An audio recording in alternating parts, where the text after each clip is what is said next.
میں نے ایک جگہ حدیث پڑھی تو ایک صاحب کھڑے ہو گئے، کہنے لگے جی یہ کیسے ممکن ہے؟ میں نے کہا جی ہوا یہ تھا کہ مامون کا دربار سجا ہوا تھا، حضرت سے سوال کرنے والوں نے ایک نے سوال کیا کہ اے فرزند رسول، آپ کا عقیدہ یہ ہے کہ علی جنت و دوزخ کو تقسیم کریں گے؟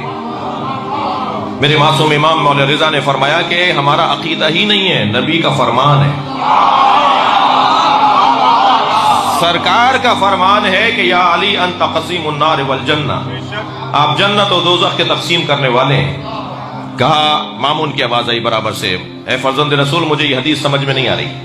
حضرت نے فرمایا کوئی بات نہیں، اگر یہ حدیث سمجھ میں نہیں آ رہی تو ہم ایک اور حدیث سناتے ہیں جو اس حدیث کو سمجھائے گی۔ قرآن کی تفسیر قرآن سے، حدیث کی تفسیر حدیث سے۔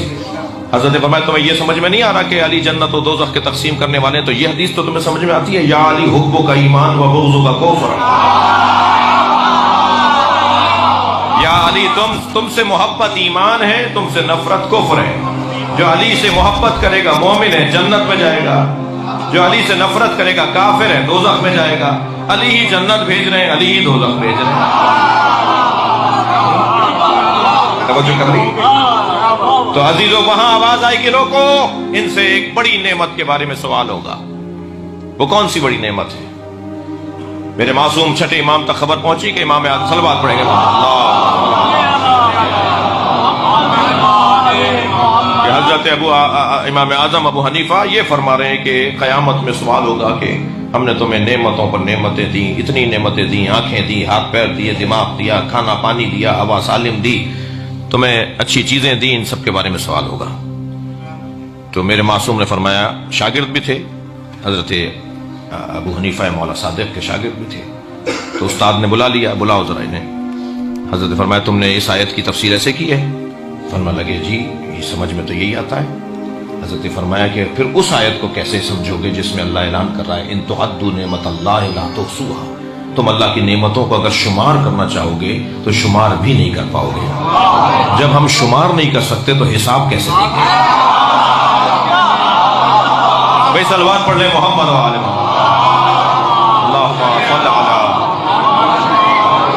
اب ایک مرتبہ ایک شاگرد اپنے استاد کے سامنے کھڑا ہے، کہا حضور اب میرے لیے بات روشن ہو گئی کہ یہ نعمت جس کا سوال ہونا ہے وہ یہ نہیں ہے جو میں سوچ رہا ہوں۔ حضرت نے فرمایا ہم تمہیں اور روشن کریں، اگر تم کبھی کسی اپنے عزیز دوست مسافر کو کھانا کھلاؤ، 10 سال کے بعد اس سے کہیں ملاقات ہو اور وہ تمہیں نہ پہچان رہا ہو، اور تم یہ کہہ کر اسے یاد دلاؤ کہ ہم فلاں ہیں جنہوں نے تمہیں روٹی کھلائی تھی، تو جتنے بھی لوگ سن رہے ہوں گے خود وہ بھی تمہارے لیے اچھی رائے قائم نہیں کرے گا کہ کھانا کھلا کے 20 سال تک یاد رکھا، روٹی کھلا کر 20 سال تک یاد رکھا، اور اب مل جانے پہ روٹیاں یاد دلا رہا ہے۔ تو جب یہ تمہارے لیے روا نہیں ہے تو کریم مطلق کے لیے کیسے جائے گا کہ وہ نعمتیں دینے کے بعد یہ کہے گا کہ میں نے تمہیں یہ دیا، میں نے تمہیں وہ دیا۔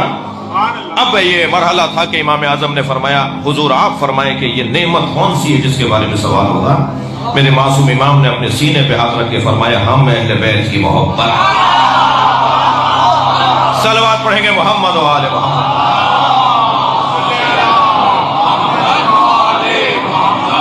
لہذا قیامت میں جس بڑی نعمت کے بارے میں سوال ہونا ہے، پوچھا جائے گا ہم نے تمہیں اتنا بڑا سسٹم دیا۔ محبت اہل بیت سسٹم ہے، محبت اہل بیت ایک نظام کا نام ہے، محبت اور مودت اہل بیت ایک پوری اکیڈمی ہے، پوری ایک دانشگاہ ہے۔ یہ الفاظ صرف سمجھنے کے لیے بچوں کے لیے کہہ رہا ہوں، ورنہ یہ لفظ چھوٹے ہیں۔ ایک پورا نظام ہے جی، جس میں عمل بھی ہے، جس میں عقیدہ بھی ہے، جس میں کردار بھی ہے، جس میں اخلاقیات بھی ہیں۔ بڑی سی بڑی یونیورسٹی کی فیکلٹیاں ہوتی ہیں تو وہ بہت ہوتی ہیں، تو 20-25 ہوتی ہیں۔ یہ اہل بیت کے نظام میں جو فیکلٹیاں ہیں ان کی تو گنتی نہیں ہے۔ میرے مولا نے یہی فرمایا کہ مجھے نبی نے 1000 علم عطا کیے، تو ابھی تو 1000 کی گنتی، ہمیں نام نہیں پتا 1000 کے جو علی کے پاس علم تھے، جو نبی نے دیے۔ پھر میرے مولا نے فرمایا میں نے 1000 علم سے 1000 علم کھولے۔ 1000 کو 1000 سے ضرب دیجئے، 2000 نہیں ہے، یہ جمع نہیں ہوگا، 1000 ضرب ہوگا۔ یہ 1000 کو 1000 سے ضرب دیں، ہمیں تو ابھی ان علوم کا نہیں پتا جو علی کے پاس تھے۔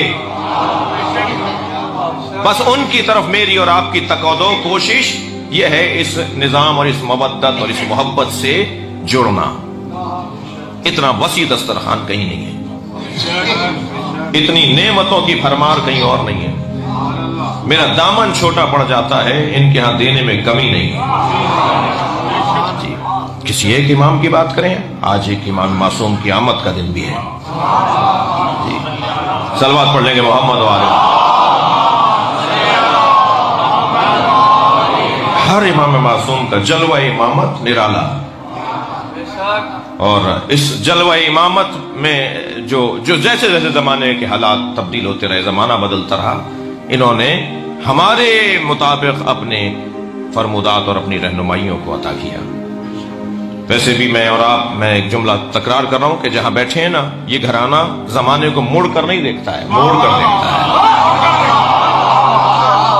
اپنے حق میں صلوات پڑھیں ذرا محمد والے. حالات کو اپنے حق میں تبدیل کرنا یہ امامت کا ہنر ہے. حالات سے متاثر ہونا یہ امامت نہیں ہے. حالات کے آگے ہتھیار پھینک دینا یہ کوئی ہادی کا کام نہیں ہے. حالات کو تبدیل کرو، انہی حالات میں اپنے چاہنے والوں کے لیے اور اللہ کی مخلوق کے لیے رستہ بناؤ. زندانوں میں بھی ہوں گے، ہاتھوں میں رسیاں بھی ہوں گی. ان کے ہاتھوں میں رسیاں ہوتی ہیں تب بھی لوگوں کو چھڑا رہے ہوتے ہیں. میرے پاس ایک جوان آیا، کہنے لگا مولانا یہ آیت سورہ مبارکہ آل عمران کی سمجھ میں نہیں آتی.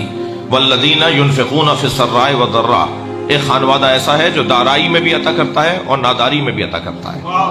ان کے پاس ہوتا ہے تب بھی دیتے ہیں، نہیں ہوتا تب بھی دیتے ہیں. میں نے کہا تمہارے ذہن میں کیا ہے؟ کہنے لگا مولانا پیسہ ہوگا تو دیں گے نا. میں نے کہا نہیں، تم دینے والے ہوتے تو تمہارے پاس پیسہ ہوتا. سخاوت کا کوئی تعلق پیسے سے نہیں ہے. پیسہ ہوگا تو سخی ہوں گے. کیا تعلق ہے پیسے سے سخاوت کا؟ سخاوت ایک جذبے کو کہا جاتا ہے.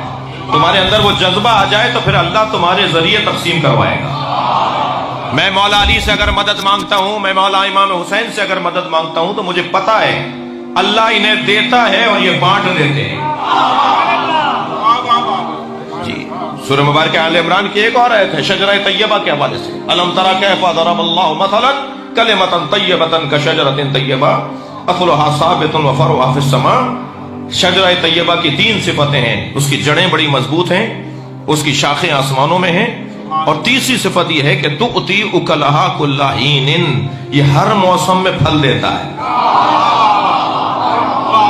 معصوم فرماتے ہیں وہ شجرہ طیبہ ہم ہیں. یہ ہر حالت میں ہمارے لیے امام ہے.